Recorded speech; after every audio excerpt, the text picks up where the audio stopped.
Ladies and gentlemen, welcome back to another episode of the Realtor Nation Podcast. This is episode 19. My name is Ian Hoover, and I am the host of this podcast, and I'm very excited to bring to you the Realtor Nation, a show to improve your business. So this is going to be a unique show. We're going to be talking about team versus brokerage. Some of you might know that I started my own brokerage back in 2017. It's been a wild ride since then. We're having a lot of success, but every day comes with its challenges. And I get a lot of questions from people who are looking to start either a team or start their own brokerage and go to the next level of their business. So I thought I would do a podcast about that. So with this being a special podcast, you're stuck with just me today. There's no guest. There's no interview. We're just going to be going over the pros and cons of each and kind of what you're going to go through when you take that next step in your business of either starting a team or starting a real estate brokerage. I got a lot of knowledge in this topic because I did a lot of research before I opened my brokerage. So I brought up a lot of my old notes and then compared that to what it's been like since I opened my brokerage. And, just really we want to pin them against each other and so you can kind of determine what your next step might be. The reason why you might want to take a next step in your business is to leverage your time and maybe get out of the overall day-to-day real estate business because it can get old. If you've been doing this for 5, 10, 15 years, going out and showing houses and writing up contracts can definitely get a little old and a little, boring over time. So you might want to kind of take that next level. It's almost like promoting yourself. If you were in a Fortune 500 company, you're going to promote yourself to the next level or work hard to get promoted to the next level so that you can have a little bit different angle of the business and probably make a little bit more money while doing so. And there's other ways of taking that next level in your real estate career. You can do things like consulting, coaching. You can manage for somebody else's team or brokerage. You can be an appraiser. You can get into property management. So there's definitely a lot of ways to make money in this business at the next level if you want to get out of the everyday buying and selling of real estate. But we're going to start with the team. So for those of you that don't know what a team is a business inside of a business, essentially. So they still belong to a real estate brokerage and they're running their own business inside of a real estate brokerage. A lot of times they are pretty much running their own brokerage inside of a currently running brokerage. So they're going to have potentially assistants working for them. They're going to have buyer agents working for them, listing agents working for them, potentially marketing people working for them. And they're doing that so that they can grow their business to the next level and they can make money in multiple ways and have multiple streams of income and revenue coming in. So maybe they can leverage that time. I know a couple of my newer agents are like, man, this is a lot of work. I'm not used to working 60, 70, 80 hours a week to make a living. Well, eventually when you get to that 3, 5, 7 year mark and you have the reputation and you have the business coming in, you can build that team and you can really, leverage your time and get maybe some of your nights and weekends back to start enjoying your family time. For instance, my son is now 5 years old and we decided to get him into wrestling. Little did I know that wrestling has practice 2 to 3 days a week and a match every Sunday. It's kind of hard to work with buyers when you can't really work most evenings. And on Sundays, you have a 6-hour wrestling match to go to, right? So things like that are going to happen in your life that you're going to want to eventually switch that work-life balance a little bit. And having a team can help you do that. So let's go over some of the pros to starting a team versus opening a brokerage. Okay. Probably one of the top pros to this would be low overhead. So when you own a brokerage, your overhead is going to be significantly larger than if you run a team, because when you're running a team, your brokerage has all of the overhead, or at least most of the overhead, right? When you open up a brokerage, you're going to have a large deal of things like rent. So you're going to have to rent or lease offices unless you own a building that you're going to have your brokerage in. But even if you own that building, that's still rent coming out of your pocket, or you're paying yourself rent. So either way, you're going to have rent there. it's going to be a big expense. I mean, if you have a 1,500 square foot office at $30 a square foot, that's a very large expense. And the new model of brokerages is kind of going down to a smaller platform. So you have a small bullpen, you have a smaller closing room so that they can keep their costs down. And I think that you're starting to see there's a lot less neighborhood brokerages. So a brokerage that has an office in every single neighborhood, because that model is kind of a thing of the past, because agents really aren't working out of the office too much anymore these days. A lot of agents are working from home, coffee shops, or wherever they can set up and feel comfortable and enjoy themselves. Now, on the brokerage side, you definitely want to try and make your office appealing for those folks to come and work out of the office so that you can utilize your rent more efficiently and kind of keep an eye on your agents who are out there representing you on a daily basis, right? So, but overhead, there's some other things that you're going to run into with overhead that has a significant benefit to running a team, like payroll. Okay, you might have an assistant and you might have a marketing person on your team, but typically on a brokerage side, especially if you get to the point where you're starting to open up multiple offices and grow the brokerage side, you're going to have a significant amount of payroll that you need to pay. You're going to have somebody who's maybe managing. You're going to have somebody doing admin work. And if you don't have the right people, you're going to be wasting a lot of money with those things as well. So I made a bad hire back when I first started my brokerage. Once we started getting to the point where we needed somebody to do a lot of the administrative tasks. She was good at first, but then some personal things happened and it went bad. And that really set us back. It took a lot more of my time because I had to do the administrative work and also try and find a new employee to hopefully fill that role. And I followed that up with hiring probably one of my best hires because that person now allows me to go out and recruit and train and develop more versus doing the administrative work that comes with running a real estate office. So, insurance, the broker's going to have insurance. They're going to have E&O insurance, which you're going to probably pay a portion of that back to them. But there's also liability insurance. There's renter's insurance.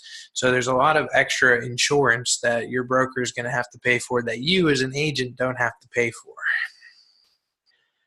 Attorney's fees, you're probably going to have some attorney's fees, right? Anytime that you need help with an attorney in this business, it's good to have attorneys around that can, give you some low cost or even free advice. But your brokerage needs to have an attorney pretty much available all the time. Sometimes they may even go as far as having one on retainer or one on staff if they're big enough. And that's a huge expense. I mean, if you got to think an attorney probably makes somewhere in the neighborhood in my market, probably somewhere in the neighborhood of $80,000 to $150,000 a year. So if we get to a point where we're going to have an attorney on staff, that's a huge expense that you as a team leader don't really have to take on because you're not the last line of defense. You have a broker to help you through when really big issues come up.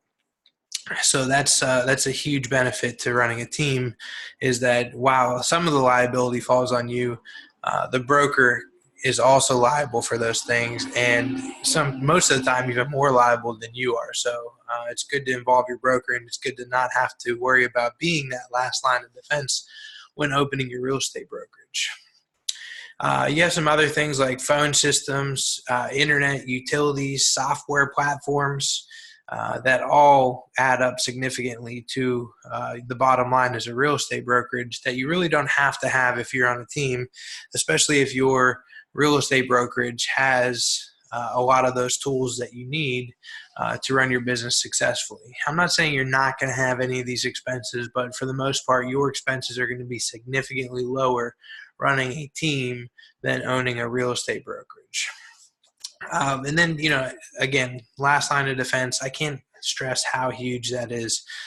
Every day running a real estate brokerage, I'm putting out fires of some sort, right? And I'm answering questions, and just having that person you can go to that maybe has a little bit more experience than you is or a lot more experience than you is a huge benefit to having a team versus if you're the broker, you are the last line of defense. You have to make those tough decisions, and you have to, do what's best for your brokerage and for your clients.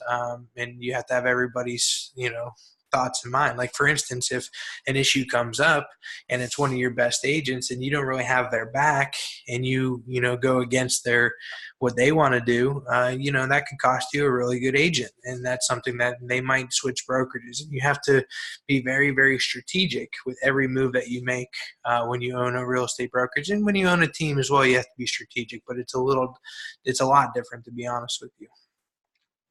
Accounting is another huge one. So you're probably not going to have to put a ton of money into accounting when you're running a team, right? Because if you're running a team the right way, and your splits are being done through the brokerage, which is what I highly recommend, the brokerage then is going to, in turn, do most of the accounting for you and 1099 your employees, right? So, or your independent contractors that are a part of your team. So really, other than your actual staff members, that's going to be the most expenses that you have. So let's go ahead and talk about cons of starting a real estate team versus, actually owning a real estate brokerage. I think that one of the biggest cons that I see when it comes to starting a team is turnover. I think that you're going to see a lot of turnover with your agents when you start a team, or at least if you run a team the traditional way of running a team. So back when Gary Keller wrote the book, The Millionaire Real Estate Agent, the team model was the team leader gets 50% of everything, right? And everything rolls under the team leader's name. So all the sales go under the team leader's name. All the listings go under the team leader's name. And that model creates a ton of turnover, right? Because at the end of the day, every real estate agent is their own small business owner. And to sign up for that, you're probably going to have at least a little bit of an ego, and you're probably going to want your name on some signs. You're probably going to want some recognition. So that's a huge turnoff for somebody on your team, that they're doing all the work and you're getting all the credit, and you're also getting 50% of everything that person does. And that can have a huge morale effect. And there are some other ways to set up your team. And a lot of our teams that we have within our brokerage don't really follow the traditional model of teams, because I try and urge them to come up with a more fair way to set up a team and maybe step outside of the recognition. Like, does it really matter if you're a $20 million producer and getting an award, or does it matter that your team members are able to get recognized for some of their production and some of the work that they're doing? And even if you are doing things the traditional team way and taking all the sales and taking all the commission, I highly recommend that you at least give your team members shout outs and awards and recognize them as much as possible, because a little pat on the back goes a long way in this business. These team members are, putting their blood, sweat, and tears out there for you on a regular basis. And that's the one thing I see a lot is the teams in our area that are focusing on the team model the traditional way. They go through a lot of turnover. It's hard to grow their team to 20, 30, 40 member team like you see in some larger markets, because they're constantly replacing people that leave their team. So, the team members are signing up to learn from somebody who's, super successful in the business. And then as soon as they learn enough to be successful on their own, they're going to leave your team, because they're giving you half of the commission, and they're giving you all of the recognition. So it's not fair to them in their mind. Maybe it is fair, but it's not fair to them in their mind. And therefore you see a lot of turnover.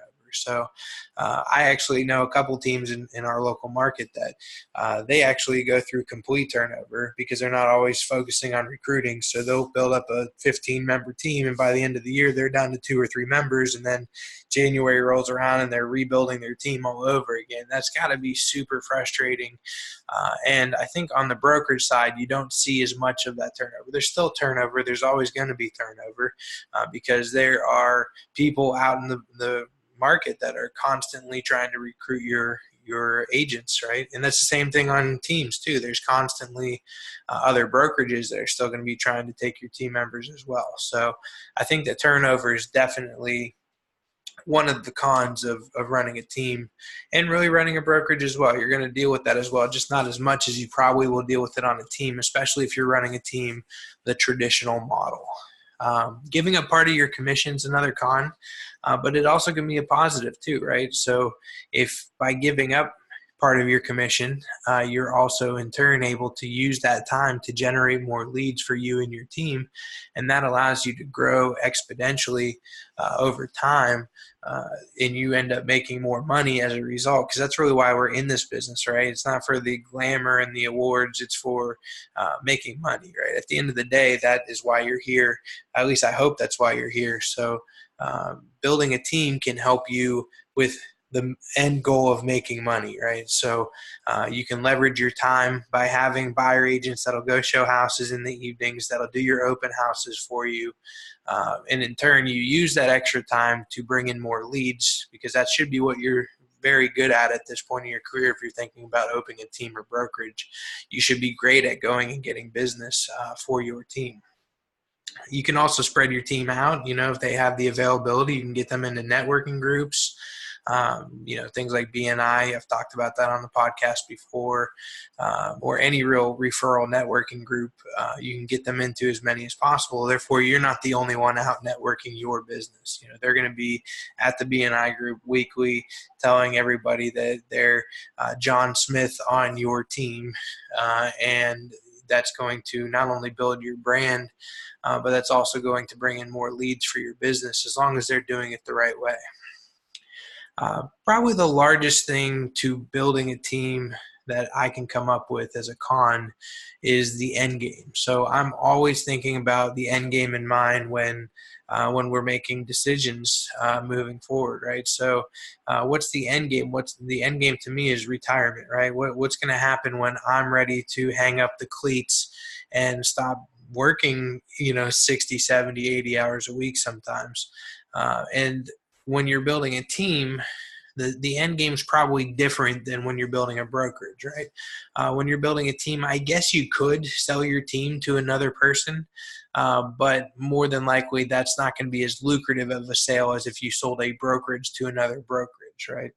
I think that the best end game for a team, which might still be a great thing for you, is to continue your team, right? Continue actually still having your day-to-day team, and you just step off and kind of just an oversee, semi-retired role, and hire somebody else to run your team and continue doing the things that you're doing. It's probably going to be somebody who's been loyal to you and been on your team for a long time, or maybe in a great scenario would be if your kids are getting into the business, and once they have some experience, maybe they can take over and run your team, and then that benefits you and your kids moving forward. You have to think of the end when starting in the beginning. That's my number one positive thing I can tell you. Think about what your exit strategy is going to be when you decide that, okay, it's time. I need to go lay on a beach in Florida 4 days a week. You have to think about that. So let's talk about starting a brokerage. And if I'm being fully honest, I don't think I knew how much work was involved back when I started my brokerage. I went from being a successful associate broker who had salary, benefits, and worked mostly 9 to 5 and made a really good living, to working an insane amount of hours to build this brokerage. The thing that you must think about first when opening a brokerage is franchising versus independent, right? Those are really your two options. Like, I don't want to build a team. I want to build a brokerage. Okay, your next step is, do I franchise or do I go independent, right? And I think that if you want to work less, you're probably going to go the franchise route. I decided to go the indie route because of the long-term potential. I think that it also has a lot to do with your situation, right? When I opened my brokerage with my partner, I was 30 years old. And I probably had a lot of energy and felt that I could put a lot of effort into building this brokerage. I'm also very tech savvy, and I can, dig into a lot of different tools and know when something's of value to bring into my brokerage. When, if you're not that tech savvy and you're getting up there in age and you don't have the energy, you might want to go with a franchise that has the system and has the tools and, could be a very easy transition for you to opening your brokerage. Honestly, my main reason for going independent versus franchise was the potential, the long-term potential, right? So the potential up front is not there, right? You have to build the potential. So, I'm hoping in 20, 30, 40 years, if we continue at this and we keep focusing every day and working hard, that eventually we might be one of the larger players, at least in our market, but maybe even in our state or in our region. And we could build something really, really great and kind of change the industry a little bit. And that's kind of what my thought process was. And then in turn, at the end of things, I think that if you build a successful indie brokerage, it's probably going to be a little bit more valuable than if you build a successful franchise. Because your end suitor, if you're going to sell, if that's your end game is selling, your end suitor might be somebody who already has a franchise, and now they have to decide which franchise they're going to keep. And maybe it's the same franchise, and they can just gobble you up and just change it to their end. So if it's a lot of times the franchises will have a different name underneath of the franchise, so they can just change the name and acquire your agents and continue moving forward. It's a lot easier for a franchise to acquire an indie brokerage than it is a franchise to acquire a different franchise. So, because there's other things involved. There's franchise buyouts and termination agreements that they have to think about. So, if your end game is selling, indie might be the way to go in the long run. But up front, it's going to be way easier, and it's going to be a lot less work to recruit successful agents too with getting a franchise, because you're getting a brand that people can trust. They think that the brand actually means something. To me, it really doesn't. What means something is the agent, the person that's going out and getting the business. At the end of the day, to me, the brand is important, but not as important as the person representing the brand. So there's a lot of reasons why I went independent, and it's one of those things that I know I'm working a lot harder doing the independent way. So you really have to sit down and go over pros and cons and leverage what you think might be the best route for you moving forward. There are tons of advantages to buying a franchise. So you just have to look into it and determine what you want. And I recommend you look into a lot of the different franchises and determine which one's best for you. Because at the end of the day, you're making one of the most important decisions of your life, whether you go independent, franchise, you're starting a new business from the ground up. And if you make that wrong decision, just like if you're getting into real estate and you're an agent choosing a brokerage, that's one of the most important decisions that you're going to make in your career. I made a bad decision when I got into the real estate business, and it set me back a couple years. So if you choose the right brokerage, or if you're starting a brokerage, you can choose the right route to go or the right franchise for you. It's going to help you over the long period of time. So once you decide on indie versus franchise, you can kind of look back at the pros versus cons we already talked about for teams, and it's going to be the opposite for the brokerage, right? You're going to have a lot of overhead. You're going to have to pay more insurance. You're going to probably have some higher legal and accounting costs. So a lot of that same stuff applies, just in the opposite way. You're probably also not going to be leveraging your time as much when you open a brokerage. Even if you decide to go the franchise route, you're still going to be spending a ton of time building your brokerage when it comes to recruiting and, doing demos for software and analyzing your business and dealing with issues. All of that has to go into consideration. So if you want the best thing for your time, you might want to open a team versus open a brokerage. you're also going to have to think about how you're going to make money, right? Because you're not going to be able to sell. If you're a producing agent right now, you definitely are not going to be able to sell as much when you have a brokerage and you have 20, 30, 40, 50 agents reporting to you, because you just don't have the time anymore. So, you have to decide, how am I going to make money? And you have to, really have a game plan for that moving forward, because if you don't have money to pay your bills, your brokerage is going to collapse, right? So, like for instance, with my business, my production went down significantly when I opened my real estate brokerage, because again, I don't have the time to go out and work with 10 buyers, which is a ton of buyers. Maybe 5 buyers would be a better example, but I just don't have the time to do that now. So I'm unable to do the day-to-day real estate business that I used to do.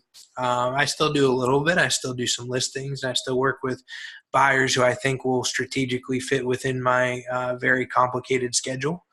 And sometimes I'll partner with one of my agents to work with that. Or the other thing you can think of is doing a company-generated lead split, which we do in our brokerage, where you get a larger split if you're giving the lead to the agent. But then that also can create some confusion too. Sometimes you'll get agents that think that they're not getting as many leads as another agent. So how are you making that fair? So you have to really be very strategic with every move that you make moving forward. Probably the largest con to owning a brokerage is the commission.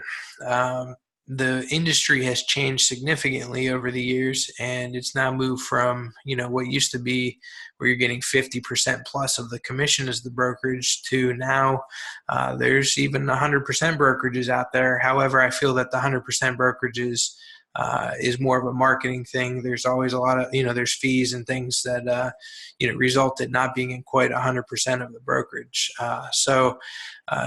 Either way, you're going to probably be paying the agents more than a 50% split unless they're a brand new agent.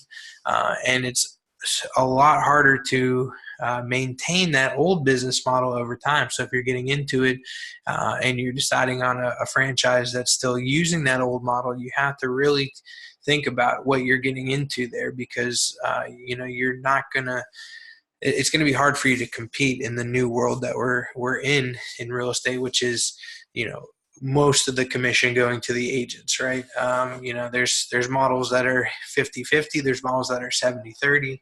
There's models that are 90-10. And you have to decide what's the best model for you. When I'm recruiting an agent, I always sit down and go, you can go out and get that 100% if you really want it.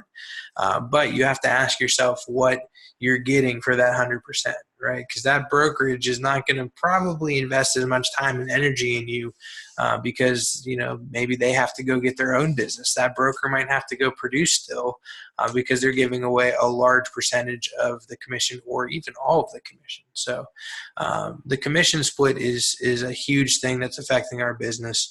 It's getting squeezed, and it's going more and more in the agent's favor versus in the brokerage's favor. So you have to think about that stuff over time, and that also might weigh back into the should I do a team, should I do a brokerage thing, right? Because the team, if you're with a brokerage that has a higher commission split, now there's more commission to go around than if you're doing a real estate brokerage. So you have to think about every little ins and out of the business. The other thing that you can think about is affiliates. We have, affiliate mortgage companies, affiliate insurance companies to help compensate us for the business we're bringing into them. But there's a whole bunch of legal aspects with that, and you want to consult your attorney and your state that you're working in before you decide on those things. So that's really the deep dive into team versus brokerage. So I hope that this was a good insight for you moving forward in your business. And if you have any questions, you can always email me, ian@ianhoover.com. I'm happy to answer any questions you have if you're thinking about taking that next step in your business and what route you should go. I'm always happy to answer any questions. And if you want to be on the Realtor Nation podcast, please email me as well. But right now, it looks like we're about out of time. So thank you. I hope you enjoyed this episode, and have a wonderful day.